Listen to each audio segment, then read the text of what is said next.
আজকে আমাদের কাইনেমেটিক্সের দ্বিতীয় দিনের ক্লাস।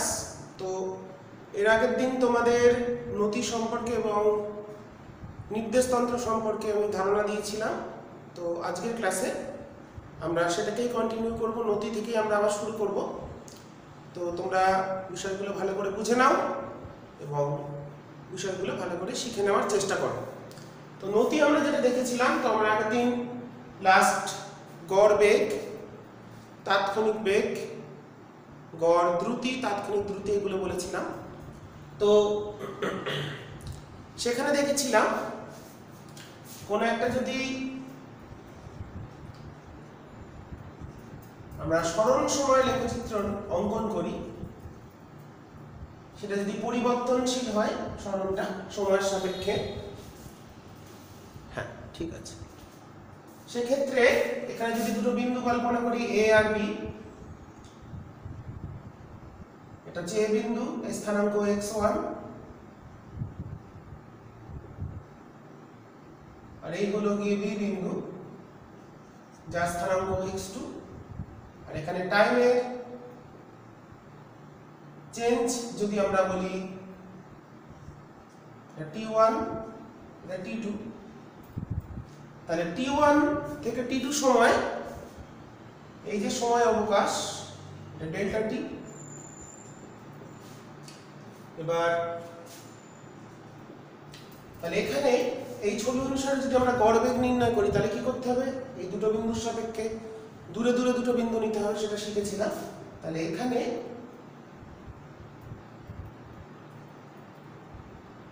যদি একটা আমরা প্যারালাল টেনে নিই, তাহলে এই কোণটাকে যদি আমরা বলি থিটা, কোণ বিএসি সমান থিটা, তাহলে এই ছবি অনুসারে এ থেকে বি বিন্দুর মধ্যে তার যে গড় বেগ ভি অ্যাভারেজ, সেটা দাঁড়াচ্ছে কত? x2 মাইনাস x1, এটাকে ভেক্টর হিসাবে ট্রিট করছি। গড় বেগ ভি এ লিখলাম, ভি স্মল এ, গড় বেগকে ভি স্মল এ লিখলাম, এ ফর অ্যাভারেজ ভ্যালু। তাহলে কত হবে? x2 vector minus x1 vector, মানে এইটুকুনি delta x by time interval t2 minus t1। এটাকে আমরা লিখতে পারি তাহলে এই ত্রিভুজ অনুসারে এটা হচ্ছে tan থিটা।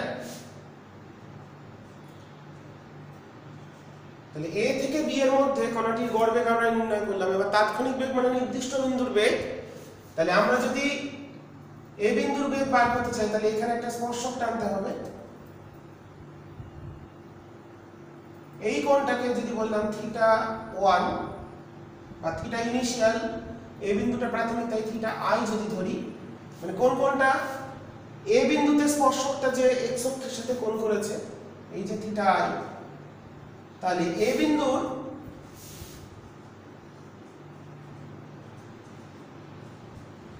তাৎক্ষণিক বেগ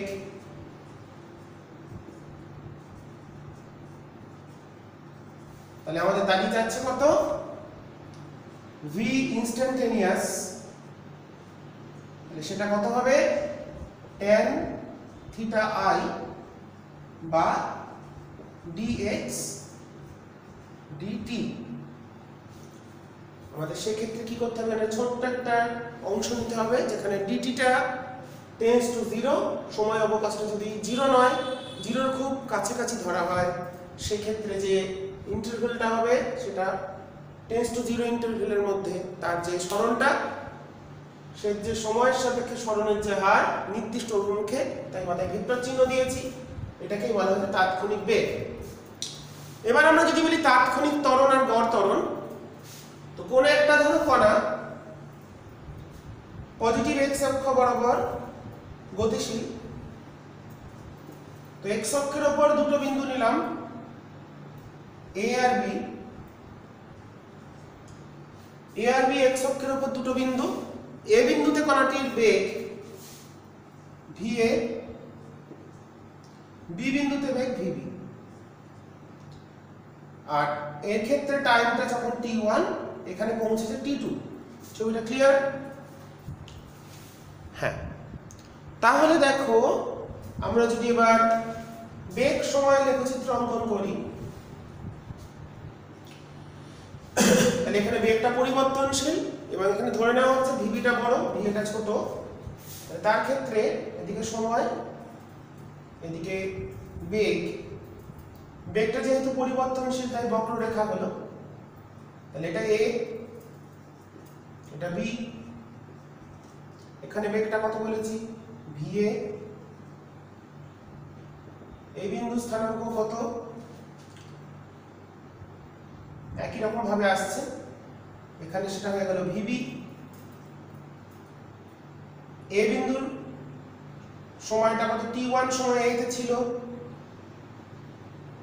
t2 সময় পৌঁছেছে বি তে। তাহলে সেই ক্ষেত্রে গড় ত্বরণ কত হবে, মানে সেই একই রকম আমরা ত্রিভুজ এঁকে নেব, এ থেকে বি এর মধ্যে গড় ত্বরণ। তাহলে এটা হলো থিটা, পুরো কোণটা এবিসি। তাহলে এই ক্ষেত্রে তাহলে এ থেকে বি বিন্দুর মধ্যে কণাটির গড় ত্বরণ এ অ্যাভারেজ, অবশ্যই এটা vector quantity.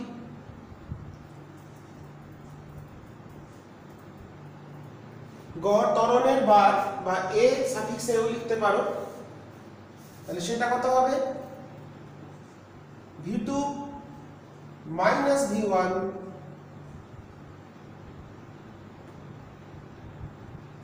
By t2 minus t1, সেটা কিন্তু আলটিমেটলি চলে আসে ত্রিভুজের v2 মাইনাস v1 কতটা এইটা, t2 মাইনাস t1 এটা, তাহলে tan থিটা।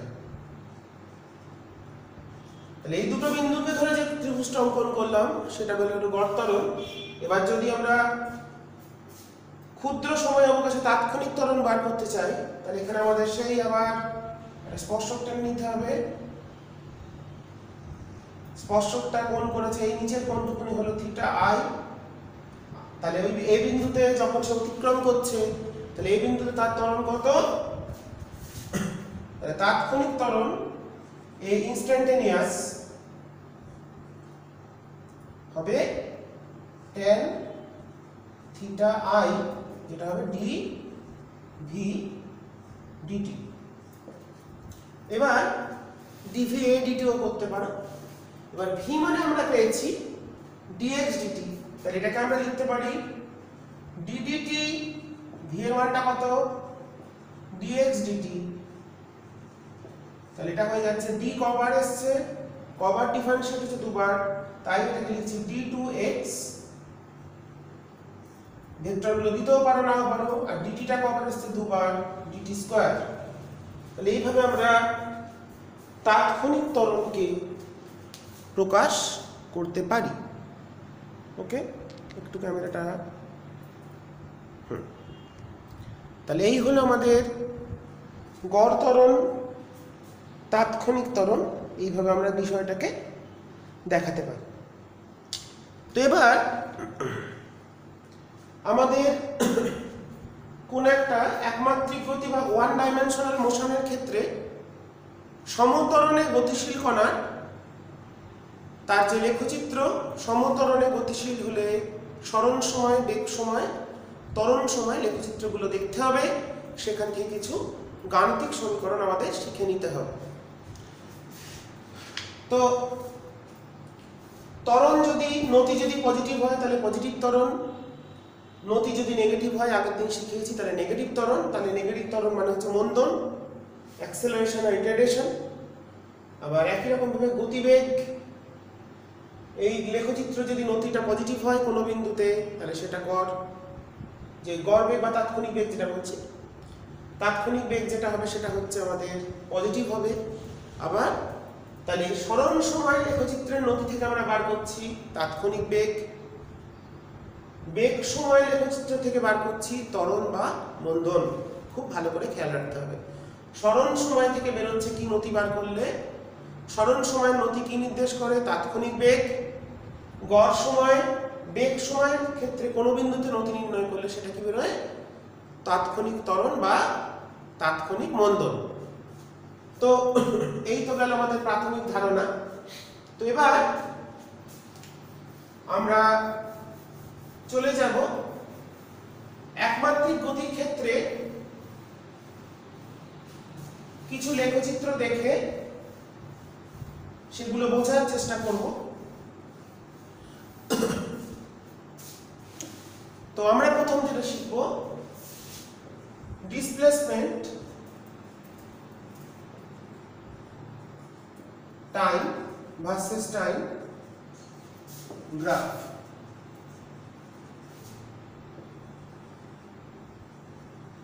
ডিসপ্লেসমেন্ট আমাদের সিলেবাস আমি ফলো করছি, একদম সিলেবাসে পরিষ্কার লেখা আছে পজিশন টাইম গ্রাফ।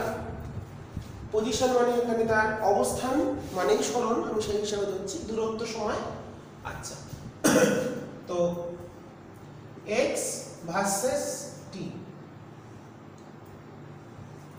তাহলে এটা হচ্ছে এক্স, এটা টি। এবারে গ্রাফগুলো বিভিন্ন রকম হতে পারে। যদি আমাদের সরণ সময় লেখচিত্রে সময়ের সাথে এই লেখচিত্রটা এরকম দেখতে হয়, তার মানে আমরা বুঝছি সময় পরিবর্তন হলেও তার সরণের কোনো পরিবর্তন হচ্ছে না, তার মানে স্থির কণার ক্ষেত্রে এটা লেখচিত্র। তাহলে এটা হচ্ছে স্থির কণা।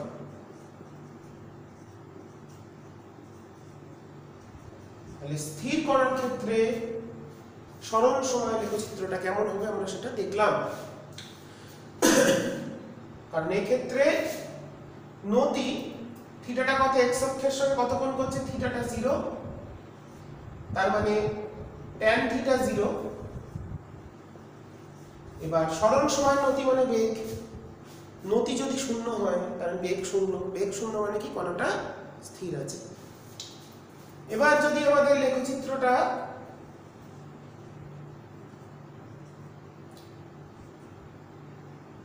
এইভাবে পরিবর্তিত হয়, এখান থেকে শুরু করতে পারি, এখান থেকে শুরু করলাম, একই ব্যাপার। প্রাথমিক সরণটা 0 নয়, এটা মাঝামাঝি জায়গা থেকে আমরা শুরু করেছি। তাহলে দেখো এটা ইকুয়েশন অফ স্ট্রেট লাইন, এর ক্ষেত্রে কি x কনস্ট্যান্ট মানে সে কণাটা স্থির আছে, y সমান কনস্ট্যান্ট মানে কণা স্থির কণার ক্ষেত্রে। তো এখানে যদি এরকম হয় তাহলে সরলরেখা মানে সরলরেখার প্রত্যেকটা বিন্দুতে নতি সমান, তার মানে কণাটি এখানে যেহেতু নতিটা কনস্ট্যান্ট, সব জায়গায় থিটাটা সমান, যেখানেই তোমরা নতি নির্ণয় করবে কণাটি সম বেগে গতিশীল। কারণ সরলরেখার ক্ষেত্রে নতি কনস্ট্যান্ট, তাই সমবেগে গতিশীল কণার ক্ষেত্রে সরণ সময় লেখচিত্র এরকম দেখতে হবে। আবার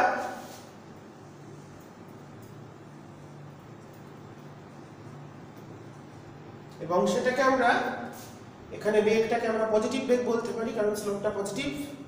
পজিটিভ বেগ বলতে সাধারণত আমরা বুঝি যখন কোনো একটা কণা সরলরেখার দুরকম হতে পারে, অনুভূমিক দিকে সরলরৈখিক বা উল্লম্ব দিকে সরলরৈখিক। এই বরাবর যদি যায়, ধনাত্মক এক্স অক্ষের দিকে গতিশীল যদি হয় তার ক্ষেত্রে বেগটা পজিটিভ, আর ধনাত্মক ওয়াই অক্ষের দিকে যদি কোনো একটা পাথরকে ছুঁড়ে দিই, ইউ বেগে ছড়া হলো, তাহলে তার বেগটা পজিটিভ। সেক্ষেত্রে অবশ্যই সমবেগ থাকবে না, কারণ অভিকর্ষের প্রভাব থাকবে। তো এবার যদি আমাদের লেখচিত্রটা বক্রতল হয়, বক্রপথ হয়, সেক্ষেত্রে দেখতে পাচ্ছি আমরা নতিটা আস্তে আস্তে বাড়ছে।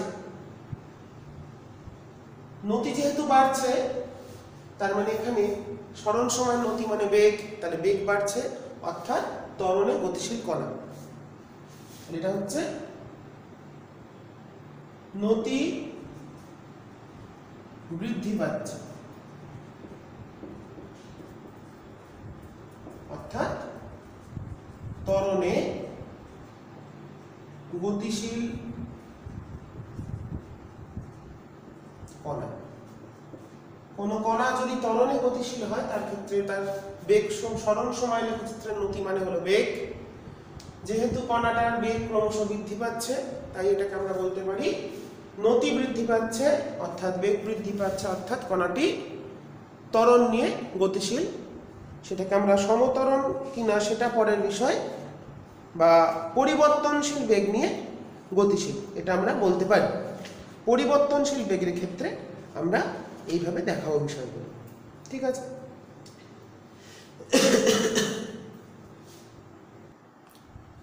এবার যদি আমরা দেখি, এগুলোই আমরা বেগ সময় লেখচিত্র একটু ফলো করি, এগুলো থাকা অসুবিধা নেই। ভেলোসিটি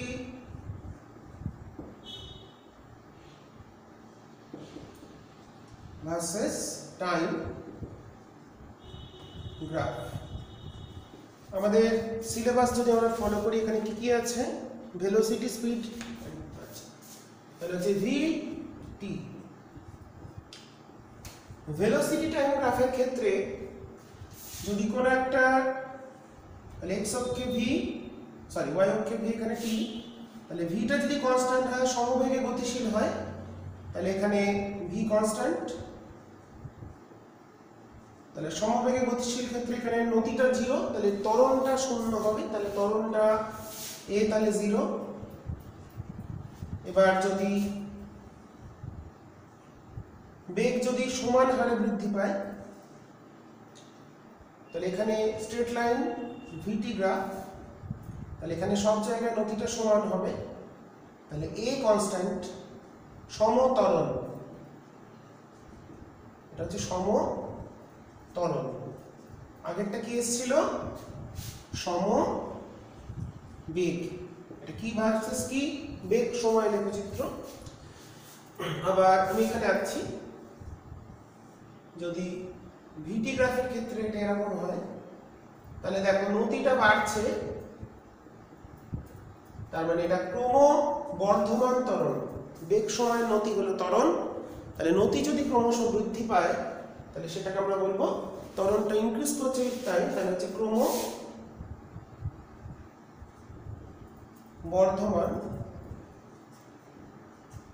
ত্বরণ। আবার যদি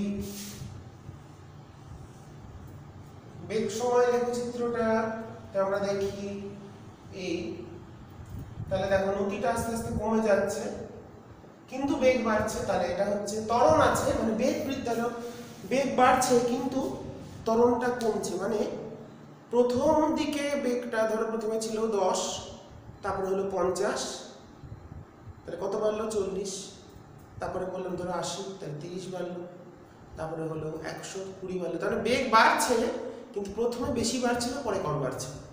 ত্বরণ আছে কিন্তু ত্বরণটা কমে যাচ্ছে, এটা হচ্ছে ক্রমহ্রাসমান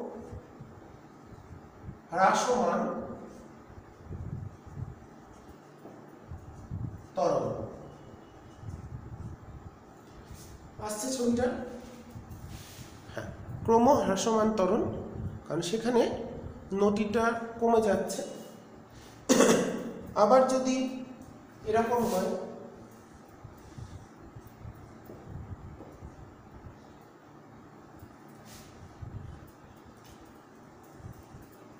তাহলে বেগ বা গ্রাফটা নিচে যাচ্ছে, নিচে যাচ্ছে মানে নেগেটিভ স্লোপ।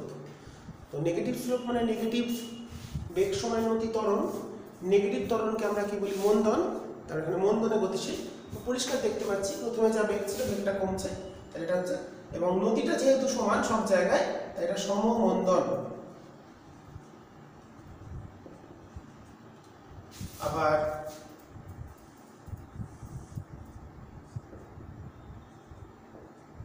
যদি বৃদ্ধি পায় এভাবে, হ্রাস পায়, তাহলে এখানে দেখো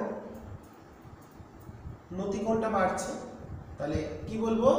নেগেটিভ স্লোপ, কিন্তু স্লোপটা আবার বাড়ছে, তাহলে মন্দন সেটা ক্রমবর্ধমান মন্দন। মানে বেগটা প্রথমে যা কমছিল পরে আরো বেশি কমছে, ক্রমবর্ধমান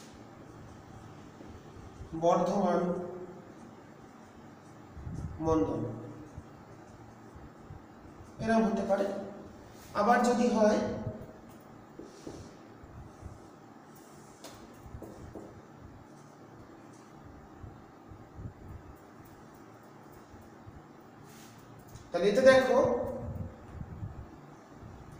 বেগটা কমছে কিন্তু নদীটা আস্তে আস্তে যেন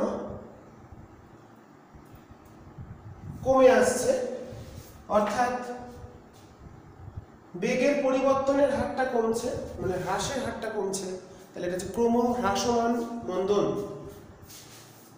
ক্রম, এই দাগগুলো দেবে না, বোঝানোর জন্য দিচ্ছি, মানে গ্রাফটা অস্পষ্ট দেখতে লাগবে। তাহলে গ্রাফ যদি এরকম নিচের দিকে নামে, পরিবর্তনশীল তরল মন্দনের ক্ষেত্রে আমরা আসছি, তাহলে এটা হচ্ছে ক্রম হ্রাসমান মন্দন। ঠিক আছে, তো বিভিন্ন আমরা গ্রাফগুলো দেখছি, ত্বরণটা কখন ক্রম হ্রাসমান, কখন বর্ধমান, বাড়ছে কমছে। তো যেমন ধরো কোন একটা লেখচিত্র দিল, এদিকে বেগ এদিকে সময়, আমরা সবচেয়ে বেশি বেগ সময় লেখচিত্রটাই আঁকবো। ধরো এরকম দিল, প্রথমটা স্ট্রেট লাইন, তারপরে স্ট্রেট, তারপরে স্ট্রেট। এখানে আবার তিনটে পার্ট আছে, সেটা বিশেষ ধরনের লেখচিত্র। ও এ, তাহলে প্রথমে ওপরে, তাহলে এটার মতন, তাহলে প্রথমটা সমতরণ, তাহলে ও এটা হচ্ছে এই ছবিতে ও এটা সমতরণ। খুব ইম্পর্টেন্ট গ্রাফ এটা। কিছুক্ষণ কণাটা সমতরণে গেছে, সাপোজ এটা কিছু একটা সময় গেছে, তাহলে এ থেকে বি স্ট্রেট লাইন। কখন স্ট্রেট লাইন হয়? ভিটি লেখচিত্র স্ট্রেট লাইন মানে সমবেগ। তাহলে এবিটা হচ্ছে সমবেগ, তারপরে বিসি হচ্ছে নিচে নামছে মানে স্ট্রেট লাইনে নিচে নামছে মানে সমমন্দন। যেমন একটা ট্রেন থেকে, একটা স্টেশন থেকে যখন ট্রেন ছাড়ে, ট্রেনটা প্রাথমিক অবস্থায় বেগ 0, তারপরে বেগটা আস্তে আস্তে বাড়লো, কতক্ষণ বাড়লো? এ অবধি বাড়লো, মানে ত্বরণ হলো। তারপরে সে কিছুক্ষণ সমবেগে চললো, ওকে। তারপরে দ্বিতীয় স্টেশন আসার আগে বেগটা কমে 0 হয়ে গেল সমহারে, তাহলে সমমন্দন।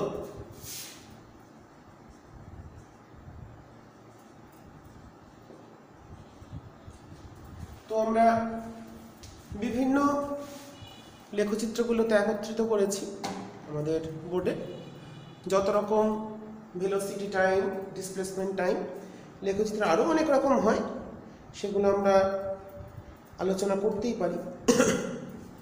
যেমন ধরো আমি ওই যদি একটা মুছি, আমরা ঠিক করে একে নাম প্রত্যেকের গ্রাফগুলো খুব প্রত্যেকটা গুরুত্বপূর্ণ গ্রাফ। তো ধরো আমাদের বেগ সময় লেখচিত্র এরকমই।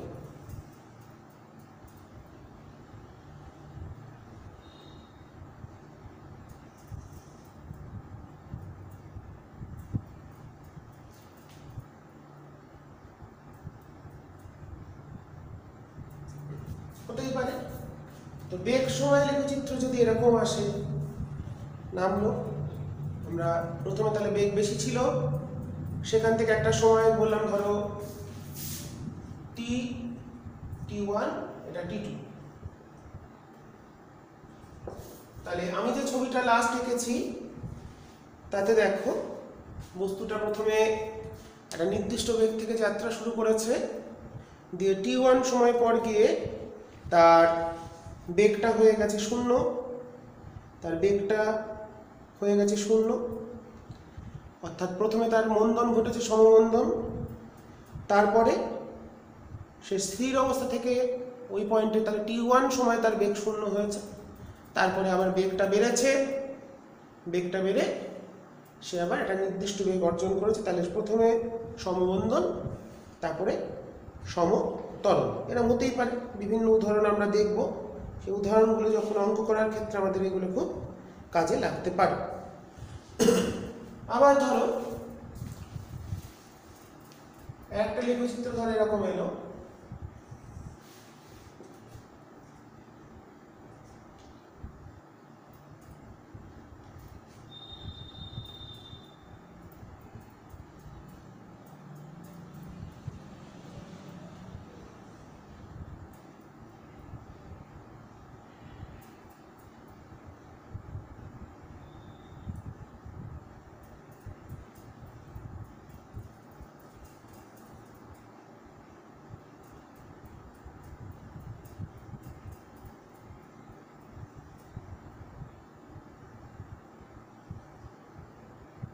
এরকম হতেই পারে। যেমন এটা কিসের উদাহরণ দিলাম, এটা ভালো একটা উদাহরণ। এটা চলতেই থাকবে, এটা আস্তে আস্তে ছোট হবে, এটাকে একটু ছোট করি, ব্যাপারটা তোমরা ভালো বুঝতে পারবে।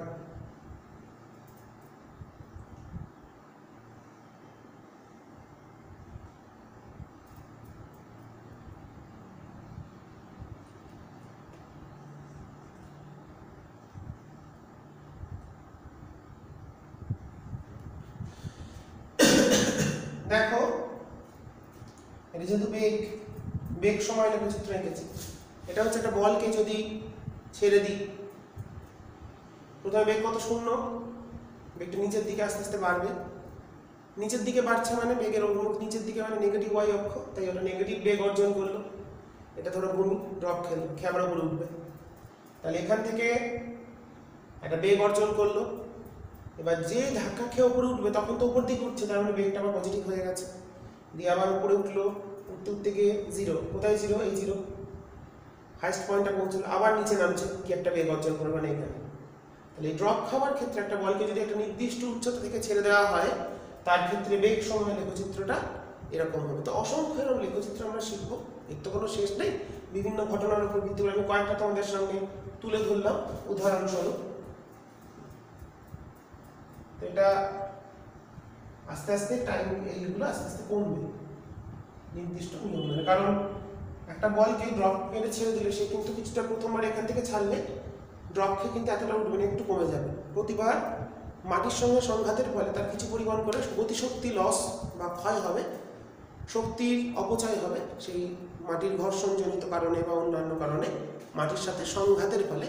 এই সংঘাতকে বলে হচ্ছে অস্থিতিস্থাপক সংঘাত, মানে এটা আমরা আংশিক অস্থিতিস্থাপক সংঘাত হিসাবে ধরে থাকবো। অস্থিতিস্থাপক সংঘাতে শক্তি সংরক্ষণ হয় না, এটা আমরা লজ অফ মোশনকে পড়বো। তো যাই হোক, তাহলে একটা বল ড্রপ করার ক্ষেত্রে এরকম আমরা লেখচিত্র পেতে পারি। এই টাইপের আমরা লেখচিত্রগুলো শিখবো। তো এবার তো এইগুলো তো লেখচিত্র নিয়ে একটা আলোচনা করলাম, তোমরা ঠিক করে কোনটা কিসের ঘটনা এরকম তোমরা লিখে রাখতে পারো। তোমরা তোমাদের বইও ফলো করবে, বিভিন্ন লেখচিত্র দেওয়া থাকে, সেগুলো একটু দেখে নিজেদের মতন করে তৈরি করার চেষ্টা করতে হবে নিজেদের এখন থেকে। এখানে শেখার জায়গা পুরোটাই, শিখে নিয়ে আমি তোমাদের শিখিয়ে দিচ্ছি, বিষয়টা তোমাদের বুঝে নিতে হয় ভালো করে। এরপর আমরা তো এগুলো শিখে নিলাম, এবার আমরা করব 1D মোশনের ক্ষেত্রে সমতরণে গতিশীল কণার সমীকরণ প্রতিষ্ঠা। একমাত্রিক গতির ক্ষেত্রে কোনো কণা যদি সমতরণে গতিশীল হয়, সমবেগে গতিশীল হয়, তার ক্ষেত্রে কি সমীকরণ আমরা শিখব সেটা আমাদের দেখে নিতে হবে। অবশ্যই লেখচিত্রের সাহায্যে আমরা সাহায্য নিয়ে সবসময় করার চেষ্টা করব বিভিন্ন গাণিতিক সমস্যা। বুঝলেই পারবে, না বোঝার কিছু নেই। হচ্ছে একমাত্রিক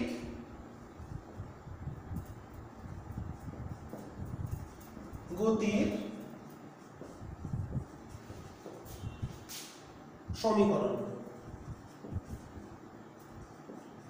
এখানে গতিটা কেমন? অনুভূমিক গতি, হরাইজন্টাল মোশন।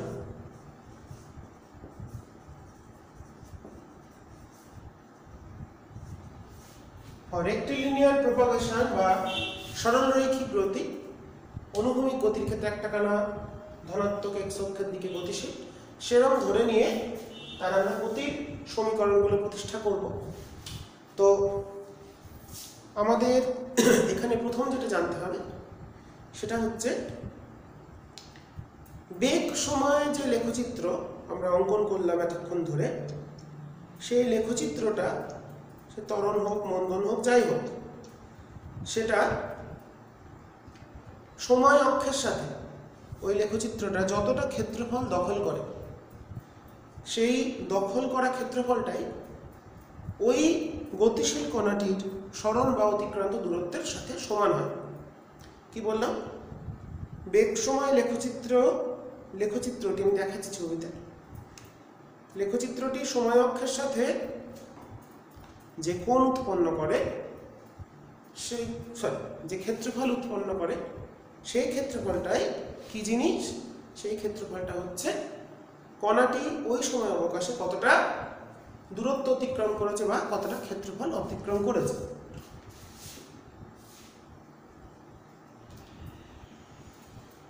তো এই যদি আমাদের ভিটি লেখচিত্র হয়, তো কোন একটা ধরো লেখা আছে কোনটা বক্রপথের ক্ষেত্রে বার করতে গেলে আমরা কলন বিদ্যার সাহায্য নেব, সেটাও শেখাবো। তো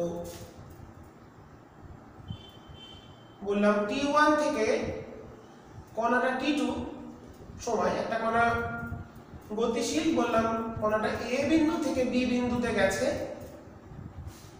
তাহলে ওই অংশটা লেখচিত্রের সময় অক্ষের সাথে যতটা ক্ষেত্রফল দখল করবে, মানে এই যে জায়গাটা,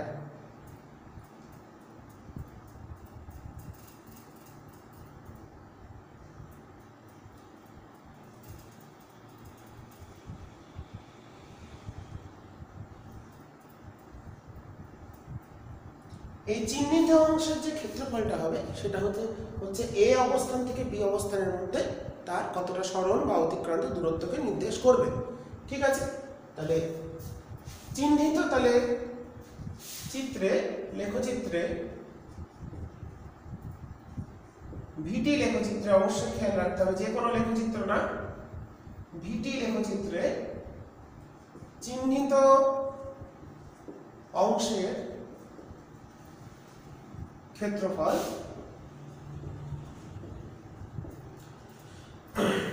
চিহ্নিত অংশের ক্ষেত্রফল T2 মাইনাস T1, এই সময়টা কত, T1 থেকে শুরু করেছি T2, তাহলে এই সময়টা কত, ডেল্টা টিটা কত, T2 মাইনাস T1 সময় অবকাশে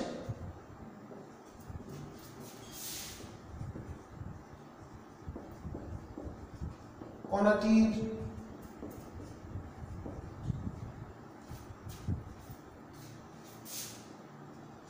অতিক্রান্ত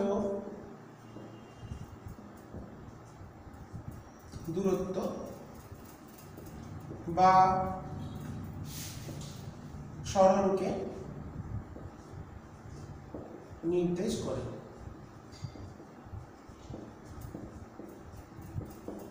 তো এটা আমাদের রাখতে হবে, সবসময় অতিক্রান্ত দূরত্ব সরণ সমান হবে না, কখন সমান হবে না সেটা আস্তে আস্তে আমরা শিখবো। আপাতত আমরা শিখে রাখি এই জায়গাটা যে এরিয়াটা হবে, কারণ ভেলোসিটি ইনটু টাইম, দৈর্ঘ্য ইনটু প্রস্থ যদি করি, তো জেনারেলি যদি এটা বক্রপথ না হয় সরল রেখা হতো, তাহলে তো আমরা খুব সহজে দৈর্ঘ্য, প্রস্থ, ট্রাপিজিয়াম, আয়তক্ষেত্র এগুলো দিয়ে বার করতে পারি। কিন্তু যদি বেগটা পরিবর্তনশীল হয়, মানে ত্বরণটাও যদি সমতরণ হলে তো স্ট্রেট লাইন হতো, যদি সমতরণ না হয়, অসমতরণ হয়, বক্রপথ হয়, মানে লেখচিত্রটা বক্র আকৃতির হয়, সেক্ষেত্রে আমরা কলন বিদ্যার সাহায্যে বার করব, সেটা একটু শিখিয়ে রাখি। তাহলে এখানে যে সরণ হলো, যদি এস বলি, এসটা হচ্ছে, এটা নাম দিই ধরে এ বি সি ডি, তাহলে এরিয়া, কার area, A C D B, T2 minus T1 সময় যে সরণ সেটাকে আমরা এইভাবে করবো। এবার যদি এটা পরিবর্তন, ধরো স্ট্রেট লাইন যদি হতো কোনো সমস্যাই নেই, যদি সমবেগে যায়, একটা কণা সমবেগে গতিশীল,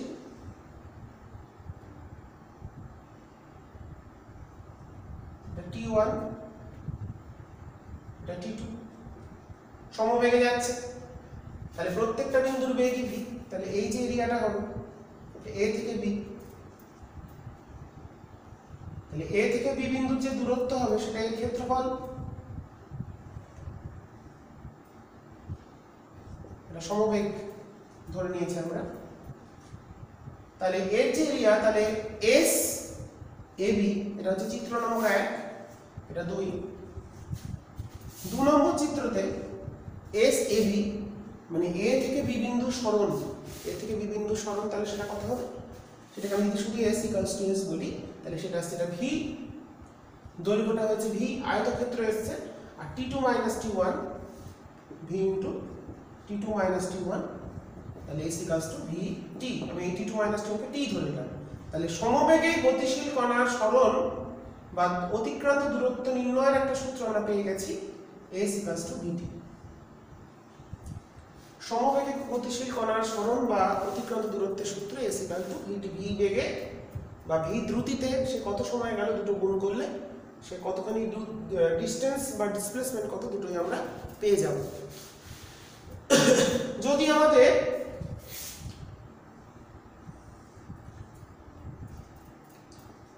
ভিটি গ্রাফটা পরিবর্তনশীলতা দেখতে পাচ্ছি ঠিকঠাক, এটা যদি পরিবর্তনশীল হতো সেক্ষেত্রে আমাদের ধরো এখানে বললাম এটা এ, এটা T1, এটা B, এটা T2, তাহলে এইটুকুনি হচ্ছে আমাদের T, মানে যেটা T ধরে নিয়েছি। তাহলে সেক্ষেত্রে এই এ এখানে ট্রাপিজিয়াম পেয়েছি 3 নম্বর ছবিতে, চিত্র নম্বর 3, তাহলে 3 নম্বর ছবিতে এটা কিভাবে যাচ্ছে, এটা গতিটা কি, সমতলন। তাহলে সমতলনের ক্ষেত্রে এসএবিটা আসছে ট্রাপিজিয়াম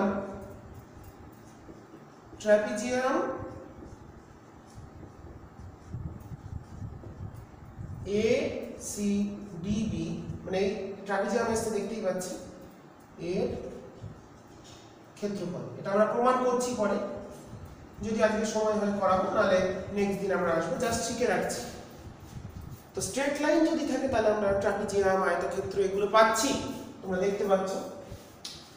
কিন্তু সমস্যা হবে যদি বক্রপথ হয়, সেখানে আমরা কিভাবে জিওমেট্রিক্যাল শেপ, মানে ধর এটার ক্ষেত্রে যদি বার করতে চাই, তো এরকম যদি বেগটা সময়ের সাথে সমান হারে যদি না বৃদ্ধি হয়, অসমতরণ হয়, সমবেগ, সমতরণ, অসমতরণ, তাহলে অসমতরণ, আমি এইটুকু লেখাটা মুছে দেবো, তোমরা ঠিক করে লিখে নেবে, মুছলাম। তাহলে অসমতরণে যদি গতিশীল হয়,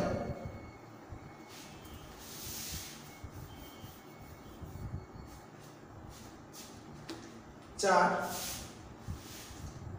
যদি অসমতরণ হয়,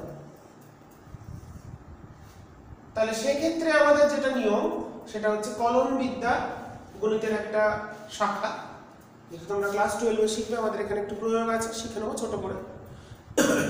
তো সেটার ক্ষেত্রে রিপ্রেজেন্টেশনটা আমরা দেখাচ্ছি। আমরা কি চাইছি, কণাটা এ থেকে বি তে গেছে, বি অবস্থানে গেছে, এ তে যখন ছিল তার সময় ছিল T1, বি তে যখন গেছে তার সময় ছিল T2।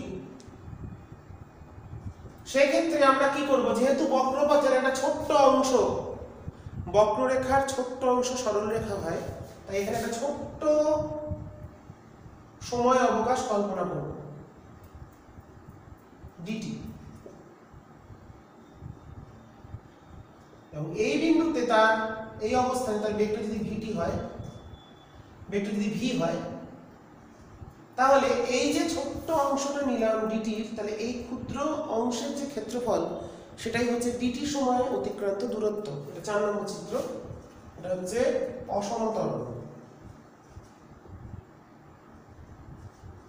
মানে ক্রমবর্ধমান ত্বরণ, যেমন ত্বরণটা সমান নয় সব জায়গায়।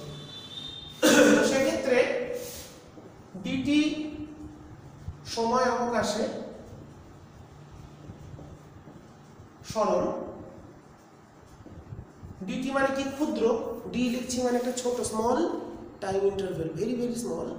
যে স্মলটা কেমন স্মল আমি শিখেছি, যতটা আমরা কল্পনা করতে পারি ছোট, তার থেকেও ছোট, dt টেন্ডস টু 0, ক্ষুদ্র একটা অবকাশে তার যে সরল, এমনি সরলকে s দিয়ে লিখছি, তাহলে এখানে কি দিয়ে লিখবো, নিশ্চয়ই d দিয়ে, তাহলে ds হবে, তাহলে কত, v dt, কারণ এইটুকুনি এটা ধরেছি, এটা v মানে এটা দৈর্ঘ্যটা v, প্রস্থটা dt, তাহলে v dt হলো। তাহলে সুতরাং মোট, তাহলে দেখো এই যে ক্ষুদ্র অবকাশটা পেলাম, ব্যাপারটা খুব ভালো করে শুনবে, আমরা এখানে ব্যবহার করছি সমাকলন বা হচ্ছে ইন্টিগ্রেশন, কি জিনিসটা কি, যোগ করে।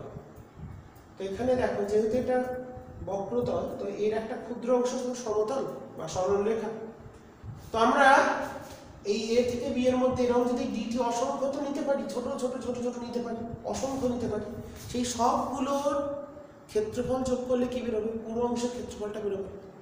ক্লিয়ার? আমরা এখানে একটা ছোট্ট একটা অংশ নিয়েছি, তার ক্ষেত্রফল বেরিয়েছে ds = vdt। তাহলে পুরোটার যদি ক্ষেত্রফল বার করতে হয়, তাহলে আমাদের কি করতে হবে, এরকম ছোট ছোট অবকাশ অসংখ্য পেতে পারি, যেহেতু টাইম ইন্টারভেলটা খুব ছোট, তাহলে এ থেকে বি এর মধ্যে এরকম অসংখ্য অবকাশ হতে পারে, তাহলে প্রত্যেকটার জন্য যে ভিডিটির ভ্যালু বেরোবে সবগুলোকে যোগ করব। এবার অসংখ্য সংখ্যাকে যোগ করার যে নিয়ম ক্ষুদ্র অবকাশে, সেটাকেই বলছে ইন্টিগ্রেশন। সেটা তাহলে সুতরাং এস এ বি বেরোবে, চিহ্নটা কেমন, এই হলো সমাকলন চিহ্ন। যোগ করার চিহ্নটা, এটা অঙ্কের যেমন চিহ্ন থাকে সেরকম চিহ্নটার নাম হচ্ছে সমাকলন। মানে কোথা থেকে কোথায় করবো, যোগ কোথায় কোথায় করতে চাইছি, এ থেকে বি, তাহলে এ থেকে বি লিখলাম। তাহলে কাদের যোগ করব, ভিডিটি দের যোগ করবো। এরকম ভিডিটি অসংখ্য পাবো, তাহলে এখানে লিখবো ভিডিটি সমান লিখবো এ তে যেটা সময়, কত সময় ছিল t1, বি তে সময় কত t2, ভিডিটি থাকলো ভিডিটি। তাহলে এই হচ্ছে সমাকলনের লেখার পদ্ধতি। কি করে করে তোমাদের সেটা পরে শেখাবো, সেটা পরে মানে এই চ্যাপ্টারে একটু একটু শিখতে হবে, কয়েকটা সূত্র একটু শিখিয়ে দেবো, তাহলে বোঝা গেল। তাহলে ইন্টিগ্রেশন করছি মানে কি, যোগ করছি। কাদের যোগ করছি, ক্ষুদ্র ক্ষুদ্র অসংখ্য ক্ষুদ্র সংখ্যাকে এক জায়গায় যোগ করে একটা সংখ্যার আকারে লেখার চেষ্টা করছি, তো সেটাই হচ্ছে ইন্টিগ্রেশন। এবং তাহলে এরকম একটা যেমন ভিডিটি পেলাম, এরকম অসংখ্য ভিডিটি প্রত্যেকটা ক্ষেত্রে সবগুলোকে যোগ করে কি বেরোবে, তাহলে এ থেকে বিয়ে মোট দূরত্বটা এক্ষেত্রেও কিন্তু করা যায়। কিন্তু এক্ষেত্রে আমরা সাধারণ নিয়মে দৈর্ঘ্য ইন্টু প্রস্থ, ত্রিভুজের ক্ষেত্রফল, আয়তক্ষেত্র, ট্রাপিজিয়াম এগুলোর সাহায্যে যেহেতু করতে পারছি, ফালতু ঝামেলায় যাবো না, কে ঝামেলায় জড়াতে চায়, তাই না? যত ঝামেলা কম। তো যাই হোক, এটাও কিন্তু একটা আমাদের ভালো পদ্ধতি। তাহলে আমরা কি করলাম, এ থেকে বি অবধি যোগ করবো। কাদের যোগ করব, এই যে ছোট ছোট ভিডিটি আছে, এ থেকে বি এর মধ্যে যতগুলো ভিডিটি হয়, এটা মানে কি এ থেকে বি এর মধ্যে যতগুলো এরকম ক্ষুদ্র ক্ষুদ্র ক্ষেত্রফল হয়, সবগুলো ক্ষেত্রফল, মানে এটাকে যদি আমরা, তোমরা ছবিতে আঁকবে না, আমি বোঝানোর জন্য আঁকছিলাম, ছোট ছোট অংশ ভাগ করে নিচ্ছি।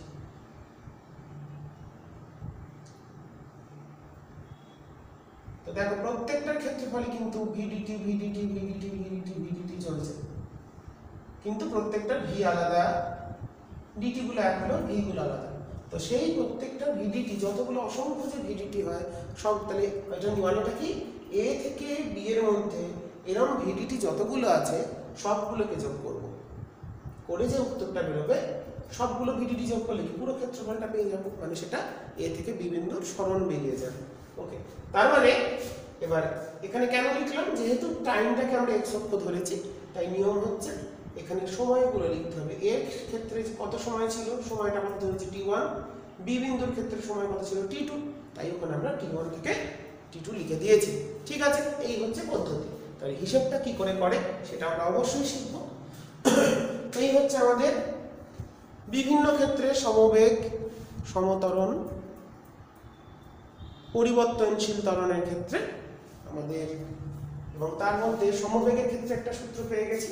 সমবেগে গতিশীল কণার ক্ষেত্রে সরণ সমান বেগ ইনটু সময়, s = vt, এটা আমাদের কাজে লাগে। এবার চলে আসি যে কোনো ক্ষেত্রে, ধরো একটা ধরো আমরা ক্ষেত্রফল, ধরো বেগ সময় লেখচিত্র, ধরো বললে একটা কণার ভি, একটা গাড়ি স্থির অবস্থা থেকে যাত্রা শুরু করেছে, সে t1 সময় ত্বরণে গেছে, আলফা ত্বরণে, আর বাকি সময় গেছে, মোট সময় t গেছে। আমি এটা প্রশ্নটা লিখি, লেখচিত্র দিয়ে কি করে আমরা হিসাব করবো সেটা একটু দেখে নিই। বললো একটি কণা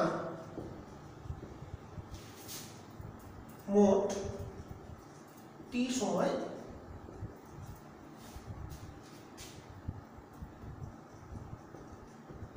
যাত্রা করেছে। একটি কণা মোট t সময় যাত্রা করেছে। প্রথমে আলফা ত্বরণে ও পরে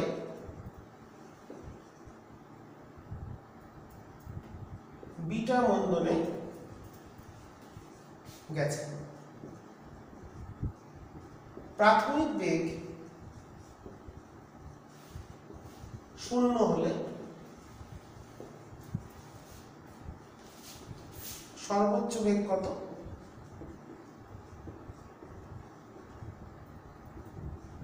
আর সরণ কত, এটা আমাদের একটা প্রবলেম দিল সলভ করতে, খুব ইম্পর্টেন্ট প্রবলেম। আর একটা কণা মোট টি সময় ধরে গেছে, সে প্রথমে ত্বরণে গেছে আলফা ত্বরণে, বিটা মন্দনে গিয়ে থেমে গেছে। তো মোট সময়টি এবার যদি শুরুতে তার বেগ শূন্য হয়, প্রথমে তাহলে এগুলো সমতরণ সমমন্দন, তাহলে গ্রাফটা কেমন হবে?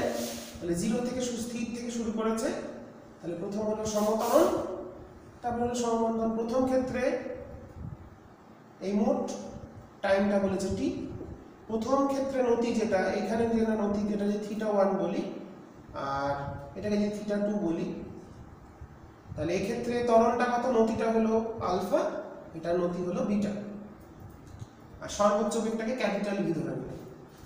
আর দূরত্ব মানে কি? বেগ সময় লেখচিত্রের ক্ষেত্রফল। ওকে, তো তাহলে দেখো আমরা এটাকে সমাধান যদি করি কি করে করতে পারি। লেখচিত্রে শিখেছি আমরা সর্বোচ্চ বেগ আমরা ধরে নিয়েছি, সর্বোচ্চ বেগ হচ্ছে ভি, আর প্রথম সময়টুকুনি আমি ধরলাম ত্বরণে গেছে t1 সময় আর মন্দনে গেছে তাহলে কত? t minus t1। তাহলে ত্বরণ মানে তো বেগ বৃদ্ধি বাই সময়, তাহলে বেগটা শূন্য থেকে এখানে শূন্য ছিল ভি হয়েছে, তাহলে আলফা সমান লিখতে পারি ভি বাই টি 1, আর বিটা সমান লিখতে পারি বেগ হ্রাস ভি থেকে 0, তাহলে বেগ হ্রাস বাই সময় কত? T minus t1। তাহলে এখান থেকে t1 পাচ্ছি ভি বাই আলফা আর টি মাইনাস t1 পাচ্ছি ভি বাই বিটা। এই দুটো যদি যোগ করে দিই, এই দুটো রিলেশনকে যোগ করে দিই, তাহলে এখানে টি সমান চলে আসছে v into 1 by alpha plus 1 by beta. তাহলে এখান থেকে আমরা ভি পেয়ে গেলাম, সর্বোচ্চ বেগ কতবার বেরোলো? Alpha beta T by alpha plus beta. তাহলে এটা বেরিয়ে গেল কণাটির সর্বোচ্চ বেগ। ঠিক আছে, আর সরণ কি সূত্র? বেগ সময় লেখচিত্রের ক্ষেত্রফল। সরণ তাহলে কত হবে? এটা একটা ত্রিভুজ, এখান থেকে যাত্রা টি সময় আছে তার সরণ কত? এই ত্রিভুজের ক্ষেত্রফলটা পুরোটা মানে হাফ ইন্টু ভূমি কত টি, উচ্চতা কত ভি, হাফ ইন্টু ভূমি, ভূমিটা কত টি সময়, উচ্চতা ভিটা, এটা তাহলে হলো আলফা বিটা। তাহলে সরণটা আমাদের দাঁড়িয়ে গেল এস, এখানে লিখছি alpha beta T square by 2 into alpha plus beta. আর সর্বোচ্চ বেগটা কত বেরিয়েছে আমাদের? Alpha beta T by alpha plus beta. কোনো সূত্রই আমাদের কোনো লাগবে না, কমন সাধারণ ধারণা থেকে বেগ বৃদ্ধি বাই সময় মানে ত্বরণ, বেগ হ্রাস। তাহলে বেগটা কেমন হয়েছে? শূন্য থেকে সর্বোচ্চ বেগ, সর্বোচ্চ থেকে শূন্য, তাহলে বেগ বৃদ্ধিও ভি, বেগ হ্রাসও ভি, সময়টা আলাদা, তাই ত্বরণ মন্দনটা আলাদা। ঠিক আছে, তাহলে এইভাবে আমরা অঙ্কটা সমাধান করতে পারি। দুটো উত্তরও পেয়ে গেছি অঙ্কর ক্ষেত্রে, সেটা আমি দেখিয়ে দিলাম কি করে আসছে। ঠিক আছে, এটা আমাদের লেখচিত্র, এবং সেখান থেকে আমরা নতি সাহায্য নিয়ে কিভাবে আমরা বিভিন্ন রকম মানে ত্বরণ মন্দন সমবেগ তার লেখচিত্রগুলো আঁকলাম। আর ত্বরণ সময় লেখচিত্রটা একটু দেখিয়ে দিই, তাহলে তো আমাদের সেটা সুবিধা হবে। যেমন ধরো একটা পাথরকে উপর দিকে ছোড়া হলো, পাথরটা উপরে গিয়ে নিচে নেমে আসছে, তাহলে তার ক্ষেত্রে ত্বরণটা কেমন হবে? আমরা জানি একটা পাথরকে উপরে ছুটছে মানে সে অভিকর্ষের বিপরীতে যাচ্ছে, তাহলে সে সম মন্দনে উঠছে, আর সমতল নিচে নামছে মানে কি বেগ উপরে উঠলে বেগ কমবে, নিচে নামলে বেগ বাড়বে। তাহলে সেই ক্ষেত্রে কেমন হবে আমরা দেখতে পারি। তাহলে তার ক্ষেত্রে একটা পাথরকে যদি উপর দিকে ছোড়া হয় এবং পাথরটা হাতে ক্যাচ খেলছে একটা ভালো একটা বল নিয়ে, তার ক্ষেত্রে ত্বরণ সময় লেখচিত্র, উপরে যখন উঠছে মাইনাস ত্বরণ, সমতরণ তোমরা আঁকবে, এটা চেষ্টা করবে। আর বলটা যখন নিচে নামছে প্লাস ত্বরণ, সমতরণ, স্ট্রেট সমতরণ, ত্বরণ সময় বলছি।